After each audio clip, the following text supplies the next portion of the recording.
Hello, I'm Sarah, otherwise known as Yarnmugs on Instagram and Ravelry. Welcome to my 21st podcast This is the first one of 2022. This is my podcast about my crochet, knitting and sometimes sewing. Welcome if you are new, and thanks for coming back if you're a returning viewer. As always, thank you for all your lovely comments after my very short video just before Christmas. And also just wanted to thank Erica. Thank you, Erica, for your generous Ko-fi donation. I hope you're all well. So let's get on with the podcast. It's freezing in the conservatory today, but I've got a boiling cup of hot water, which I'm going to use to keep my hands warm and to drink throughout. Today what I'm wearing, move my cup, this is the Indigo dress by Tilly and the Buttons, and I'm wearing my Sunday Funday cardi by Iron Lamb. It's a lovely combination, I think it matches lovely. So this is very lightweight, but I'm wearing leggings underneath, and this cardigan is really, really warm. I'm really happy with this yarn. I'm not going to remember it off the top of my head now, but it's lovely. It's starting to peel a little bit, not much. And I've worn it lots, but not, I only washed it, well, gave it a bath when I blocked it initially. So yeah, it's lovely. Okay. I thought I would first of all chat about my makes of 2021. I always have a little notepad and I keep a log of every single make I make with lots of details while I'm making them. But I also, just sort of have kept a record of all the makes. So during 2021, I completed 30 projects and I started 33. So I've still got 3 that are not finished that I'm taking into January. But of those 30, I made 13 dresses sewed, which I couldn't believe when I counted that up. I did make a dress for a friend. I have made some dresses in the beginning that I wasn't happy with and I donated them. But yeah, that's a massive achievement, I think, in 1 year. So hence why I stopped sewing after a little while, because I thought I've got plenty that I can just be wearing. And again, out of the 30, I made 4 pairs of socks, 4 sweaters, 2 cardigans, 2 blankets, 2 shawls, 1 cowl, 1 hat, and 1 pair of mittens. So yeah, I'm really pleased with that. And I don't rush through makes. I enjoy my makes, take my time. But I do make something every single day, so I'm always working on something. So yeah, I thought that was a huge achievement. So first of all, I thought I would talk about the 3 things that I'm still making from last year. The first project that I really focused on over Christmas that I had left for a little while was my Charlotte's Universe blanket. I've shown you this in the past, and it probably doesn't look like much, but I can't tell you how many hours of work this has been. So this is Charlotte's Universe. Like I say, I've shown it to you before. Last time I had got to the dark grey part. So over Christmas, it's the cream and the parchment that I've done. So previous to now, this pattern was a crochet along, and every week a part was released, and each part was about 6 or 7 rounds. So initially I was sort of keeping up, and this dark grey, that was part 8, and there are 14 parts altogether. So yeah, over Christmas I completed part 9, and I'm really happy. I love the bobbles, and then you can sort of see this. There's lots of this, doing things in the front post and on previous rounds. It's really lovely. As an example, unless it was just a round of plain trebles, which there aren't many, you know, a lot of the rounds have got something going on. Each round took half an hour. So not each round, each side took half an hour. So every round took 2 hours. So yeah, that is a lot of work. And then when I finished part 9, I was going to start part 10, but part 10 are lots of flowers. I think they're called Sophie's Roses from the Sophie's Universe blanket. And I thought that is going to take me a while, so I need to just, dedicate time. But yeah, it's lovely. I'm still really, really happy with it. It's going to be very big, but I'm definitely now, determined to get this blanket finished. At one point I was going to stop after the dark grey, but no, I'm going to carry on, get this beautiful blanket finished. But it's lovely, isn't it? Lots of texture, but again, it is not a difficult pattern, and I have done all of the crochet by following a video from It's All in a Nutshell, and I'll link that below. The woman doing the video, her voice is so beautiful. She's got a lovely voice, lovely accent, and her blanket is using, I'm saying this wrong, but you know what I mean, sheepies yarn, and she pronounces sheepies how I imagine you're meant to say it, and even though I've heard her say it hundreds of times, I still can't pronounce it. So for that alone, I'm really grateful. But the video content is so good for right-handers or left-handed crocheters, and the fact that I can make it just by watching a video, her instructions are very clear. So yeah, really pleased to have got another part finished of my Charlotte. It's, when you make blankets and they keep you warm, that's lovely. So yeah, really, really pleased. You can see it's a really nice big blanket, but it's going to be worth it just getting right to the end.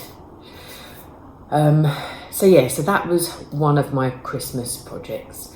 Another thing that I was working on, last time I showed you, I think it was the beginnings of my niece. My niece asked me to make her a jumper, and so she gave me a photograph, and then I have just found the Flax sweater by Tin Can Knits. I thought it was a basic raglan shaped sweater. She wanted it in blue and green, and these are the exact colours when she took the photo of a shop brought sweater. So I'm nearly done with the body. I'm just going to hold it up for you just to show you. So this is using Stylecraft Special DK in Bottle and Midnight. Get it right, yeah.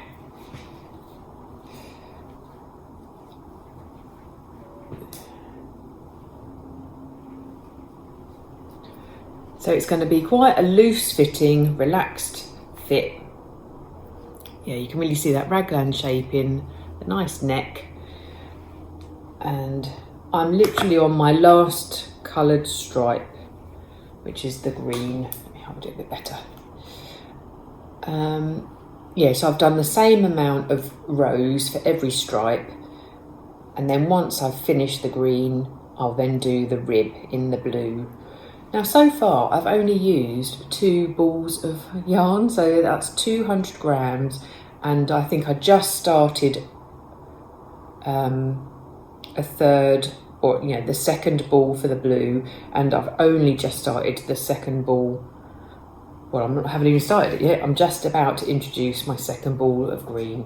So with the sleeves as well, I imagine that it might only be 4 balls of wool. I've got 6 balls, but we'll see how it goes.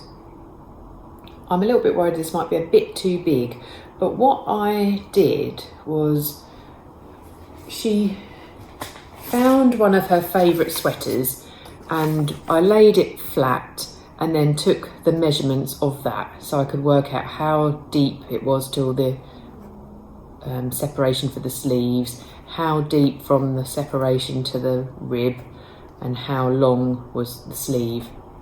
And I think it's right, but it just looks maybe because it's so drapey, it just looks big. But she did want it as oversized, so yeah, I hope she's going to like it. And again, yeah, Stylecraft Special DK, lovely to work with. She'll be able to put it in the washing machine and the tumble. But yeah, it's lovely, isn't it? Really lovely bright colours. So I'm really pleased with that. So yeah, it won't be long. I'm sure by the end of the week that body will be finished, and then I can focus on the sleeves. So that's been nice because it's literally just round and round, and each round doesn't take long at all. So it's very nice film and TV knitting. And then the third project still left over from last year is my Featherweight Cardigan. And I've made some good progress on this as well. This is the Featherweight by Hannah Fettig. And I'm using the Knitting Shed Slubby 4-ply in charcoal. But I don't think they're doing Slubby 4-ply at the moment. But it's really lovely. I've used that yarn before. It is 85% superwash merino, 15% viscose net. So yeah, lovely. And I also used a contrast for like just leftover minis for the top part, and then the rest of it is just all the slubby sock. I think I've shown you this before. I've finished a sleeve as well, which is a nice feeling. It's got a very nice drape on it. What size needles am I using? I have to go back a little bit and check.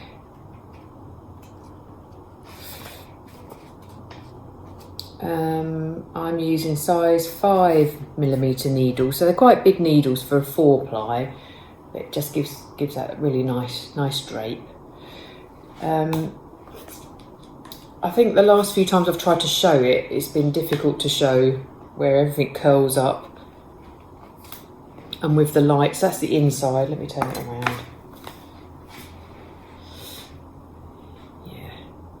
So I have measured it against another cardigan that I made in this yarn, which was the Floozy cardigan, because I wear that cardigan a lot lately and I really like the length of it. So I've measured from the underarm, so this kind of measurement where you sort of join or separate for the sleeves, and I know from there to the rib, or the end of the rib, is about 12 inches, and that gives me quite a nice on my waist kind of, not cropped, but yeah, will look nice on with jeans and not over a dress. So yeah, I'm really pleased with it. It's a nice neutral cardi that will go with lots of things. So yeah, I'm really pleased. And knowing that, again, this is so easy, just knit one way, purl the other, which I really like doing. I don't mind that at all. It's not too long. So again, a bit like my Flax sweater, doesn't take too long. It's really easy, back and forth knitting and purling. And then once that's done, it's only one sleeve, and then all the edging, you know, where the button band goes around the neck, but it will feel, yeah, it feels like it's not far off. Yeah, I love it. I'm really pleased I used that contrast just to give a little bit of stripe at the top, just a little bit different. So yeah, I feel like, even though I've got 3 things left over from last year, they're all, you know, in progress quite significantly, and hopefully will be finished in the next month or 2, I imagine. So, and like I say, I've still got a whole skein and this left, and I think this was from where I did the sleeve, so that's probably enough for the other sleeve. I've only got this amount left at the minute, so I might need to dip into this for the length of the body. So yeah, plenty of yarn to make a cardigan. That was 3 skeins of yarn in total. So and on a big hook as well. I think that is a thing sometimes. In the past, I've often overbought yarn and then I have too much. But now I sort of know about 3 skeins is enough for me, in a fingering weight. especially if you can add a bit of a contrast colour if you need it to go a bit further or you need a bit extra. So they're my three things, my blanket, my sweater and my cardigan, all from last year. And then around sort of over Christmas, I then, can't even remember now, when did I start it? Maybe it was January, no, maybe they were January makes. I then cast on some new things. Let me have a little drink. It's so cold in here, my hot drinks don't last hot for very long. So the first one is I decided to cast on a sock. I bought this yarn, I've shown this a few podcasts back. Let me have a look. This is Superba Vintage. It's lovely yarn. Lots of nice colours. A little bit of a halo there. And this is a 4-ply, 75% virgin wool, 25% polyamide. And it really smells lovely and sheepy. It's Rico yarn. It was only $7.99. So I've made so many socks, and often my socks just tend to be plain vanilla socks because I use commercial yarn, and I don't tend to like a pattern on the commercial yarn because it's already patterned. This one isn't. This is more of variegated.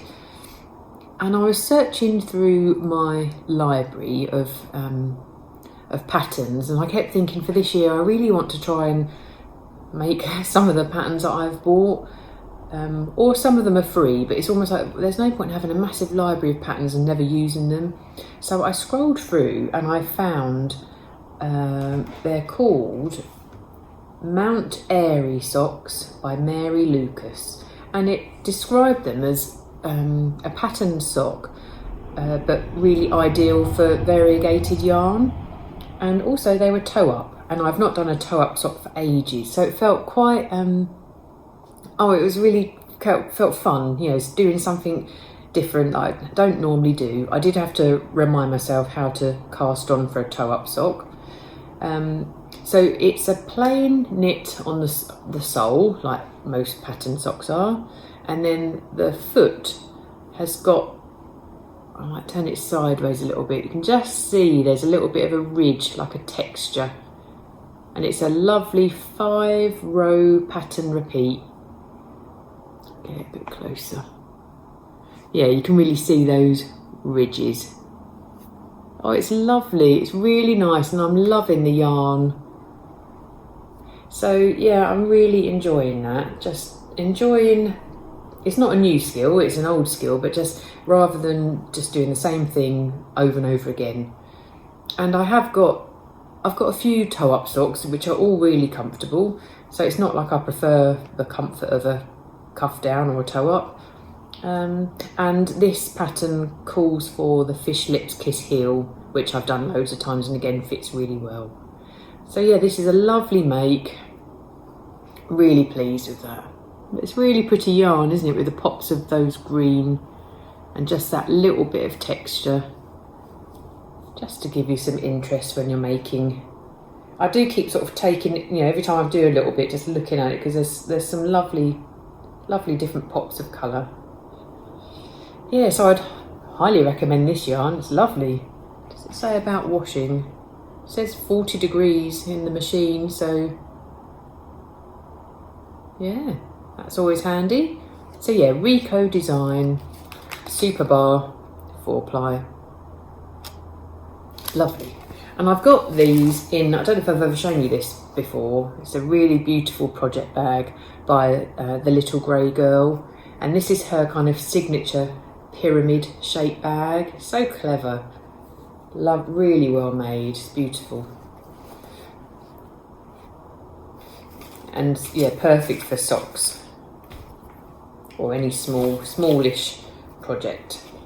Plenty of room in there though, still got lots of room. That's lovely, isn't it? Little foxes.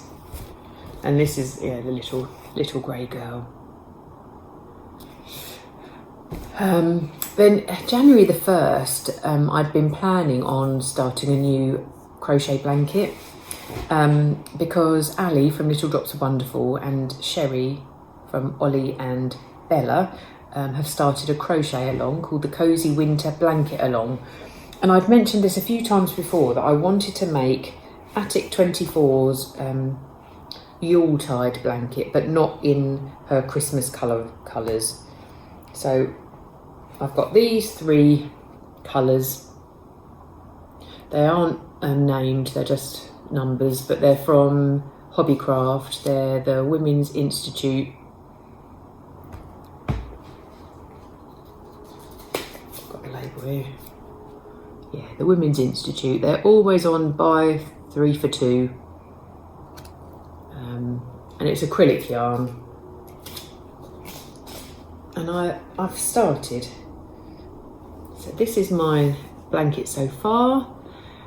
It's a very simple pattern, but it's got a lovely, she calls it a spike stitch, where you do a longer treble in the row below. Now on Lucy's pattern, she does 1 colour per round and her spike stitches really stand out. I'm thinking here that I've tried to do them, you know, a spike into a different colour, but I still don't think they stand out because of this next round. So I'm thinking, right, well, this is just the middle, and then from now on I'm going to do 1 round per 1 colour per round, and hopefully that will make these spike stitches stand out a bit more. Do you see what I mean? They stand out here, but they don't necessarily stand out here, and on Lucy's pattern they really do. They look lovely. But I'm really pleased with the yarn. I'm using, let me check what size hook. I'm using a 4.5 mil hook, millimetre hook. I never know what you meant to say. It is millimetre, it's the width, isn't it? Not mils, like in liquid measurement. Yeah, and this goes very well with my Charlotte's Universe as well, because I wanted to have 2 blankets that sort of matched with the home. We've got a blue settee, and otherwise it's fairly neutral. Yeah, so lovely pattern. The crochet along is very relaxed. There are prizes using the hashtag or using the Ravelry group. And I think this goes on till the end of February. So I haven't done much at the moment, but I was really trying to think in my head, you know, I don't tend to plan very well when I'm making a blanket. It's almost like you start doing it and then think, oh no, I need to do that a little bit different. So yeah, now I've made up my mind to do 1 round per colour. I can get on with that. Lovely though, isn't it? Because that sort of looks like a star, doesn't it? So yeah, so that's my crochet along 1st of January new project. And I've got this in my NHS bag when it was 60 years old, because I work for the NHS. So that's all the makes, the 3 from last year, the 2 new ones for this year. Yeah, I think that was it. So the other things I wanted to talk to you about are some books that I've been reading. I read a lovely book over Christmas. That was the other thing. I do keep a log. I've said this before. I keep a log of all the books that I read, and I read 19 books in 2021, which I was really pleased about. And I read a couple I read a few in December, so that sort of bumped my numbers up. So yeah, I'm keen to keep that going, keep my little book going, and keep, you know, encouraging me to read every day as well, just a little bit every day. So yeah, I wanted to talk to you about this because also I wanted to talk to you about this company where this book is from. So this is the book, Miss Ranskill Comes Home, by Barbara Euphan Todd. And this little symbol here indicates the company, and the company is called Persephone Books, from London. And I don't know if any of you have heard of Persephone. I came across it, I think I was reading a magazine and someone had mentioned it, and I looked them up. and I've been to the shop as well. All the books look like this. They're all grey, got just a grey cover, but inside they've all got a different, this inner page, and they all come with a matching bookmark. The ethos of the company is that they find, it tends to be female authors who are out of print, and they find these books either through recommendation or they find them themselves, and then they reprint them, and their sort of catalogue has really increased. It's way over 100 books they've got now, and I've read quite a few of these, and I've bought quite a few for gifts for people, and obviously a lot of these books are quite old, written long time ago. This book was first written, it was written in 1946, I think. First published 1946, and then it was published by Persephone in 2003. And so first of all, I just wanted to chat about that, the fact that, they find these old books that are out of print by women, and the books are always amazing. So it's really lovely that they sort of bring them to light for another generation of people to read. Their little bookshop is so cute. It's a tiny little bookstore, and it's just a very small business, but such a fantastic service. And if you like this kind of thing, the old phrase, don't judge a book by its cover, they all look like this. But they do have, I can't remember what they call it, I think quarterly, if you buy books from them, you get a little catalogue, and it sort of highlights any new books, or it has reviews of other people that have read their books. So I would highly recommend checking out their company. They're not cheap. I mean, this has got a sticker here that it was £12, but this might be a little while ago. But they're so worth it just to support, the company. And a lot of these authors, are not alive anymore, but just to appreciate, the amazing stories from the past. So that's the company. So check out Persephone Books, and I'll link that down below. But this particular book, Miss Ranskill Comes Home, is so lovely. And it was written in the time, after the Second World War. And the story is a woman is on a boat, and she leans over because her hat falls off. And as she leans over, she falls into the sea, and then ends up on a desert island. And then in the future, she is rescued. And when she comes back to England, it is the middle of the war. And she's got no idea. I think she's been away for nearly 4 years. And just talking about rations and... she's got nothing. But it's just funny. It's funny, it's lovely, and it's written of a time, with air raid shelters, but written in a... I can't say anything apart from it being lovely. It sounds silly me saying that, but I loved every single page. So I'd highly recommend this book if you love that kind of era. Just talking about clothes and dig for Britain, and the not necessarily the suffragettes, but it talks about just the women's efforts, and I don't know why I said suffragettes because it's not that time, but just talk. It's about women. So a lot of these Persephone books obviously are written about women. So it's really positive. And the other thing that I didn't realise till I sort of got to the end and I was reading about the author, this woman is the author of Wurzel Gummidge. So how funny is that? I've never really heard of her name, but obviously a child growing up in the 70s and 80s will remember, the Wurzel Gummidge series. And I think there's a new series now, isn't there? So so I'd highly recommend that book. Really beautifully written and light-hearted but serious, but it's just a fantastic book. And then my mum bought me a book. I'd never heard of this. Don't know if any of you have heard of this. This picture is a picture from the film. So this is The Lost Daughter by Elena Ferrante. It's a very quick book. It's only 145 pages, and I read it in a matter of days, and then I watched the film the other night. Now, as I was reading this book, I was thinking, I couldn't stop reading it, but I kept thinking, I don't know if I like it. I don't know if I like her.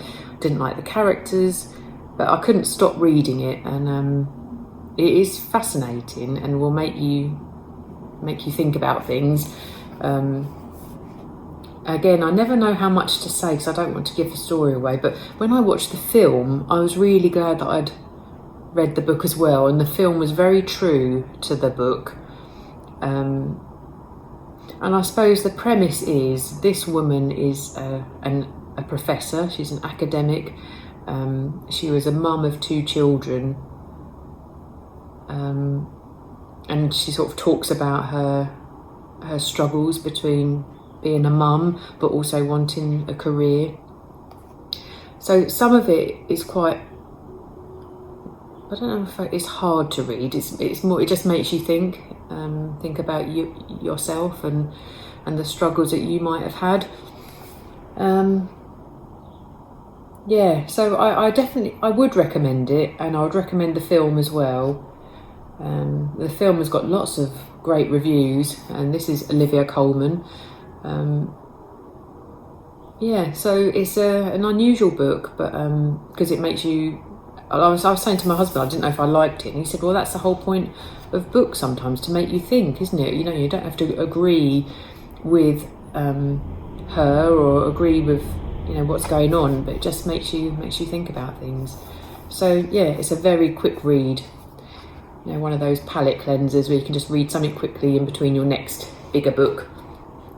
But the film is on Netflix, and like you say, I'd recommend that as well. So that's that.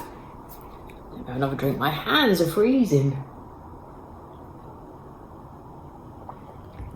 And at the end of last year, I think it was, I can't even remember when it was, but I decided to treat myself to a little yarn club.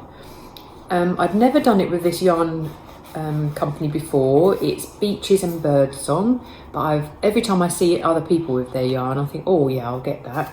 Oh no, I wish I could have that. So her yarn club for this year is about scenic Britain, and this is the little colour inspiration of a winter scene, and these are the colours. It's very subtle, and I chose, you can choose different types of yarn packs. This is a 50 gram sock set, so a 50 and a 20, and it's called Winterscape sock set.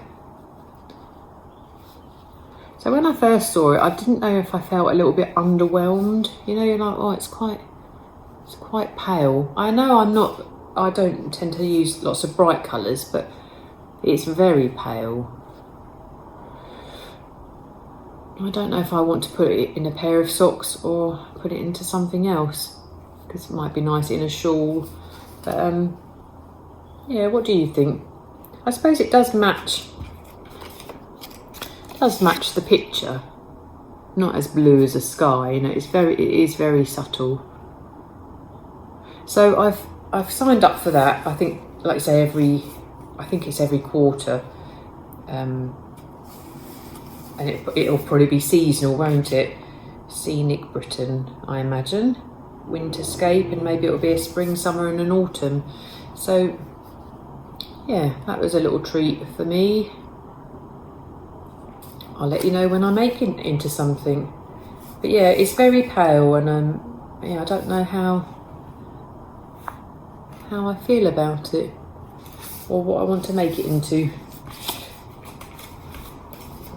Oh, sorry, that sounds a bit ungrateful, but you never know, do you, when it's a surprise as well? So you don't really know what the colour's going to be. So that's the risk, I suppose, you take when you do one of those kind of mystery yarn clubs.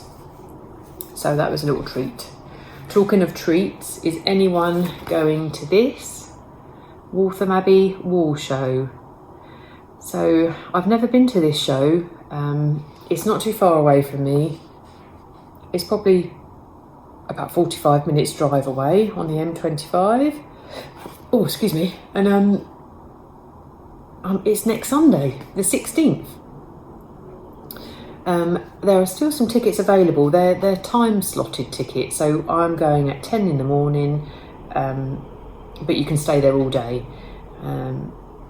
And Jeanette Sloan, the fantastic knit designer, she's going to cut the ribbon and open the doors, so I'm really looking forward to going. And I'm going with a friend, so we should have a lovely day out. So if anyone's going, let me know. Say hello. So yeah, I think that's probably it. Is that everything? What's the time? 35. Yeah, so I've talked about all of the makes of 2021, the existing makes that I haven't finished, and the new makes. Yeah, I think that's about it. So hope you're all okay.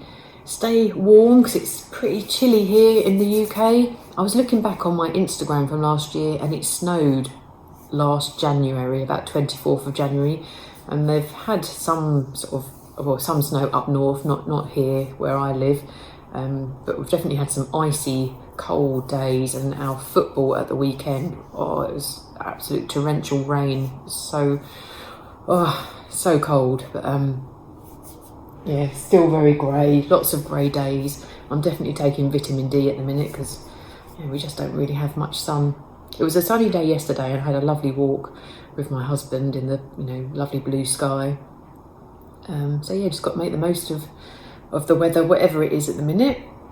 Yeah, so hope you're all okay and see you in February, and see you at Wolfermabbe Wool Show if anyone is going. Please message me, let me know. And hopefully next time I'll share some of the things that I've brought. Okay everyone, see you soon.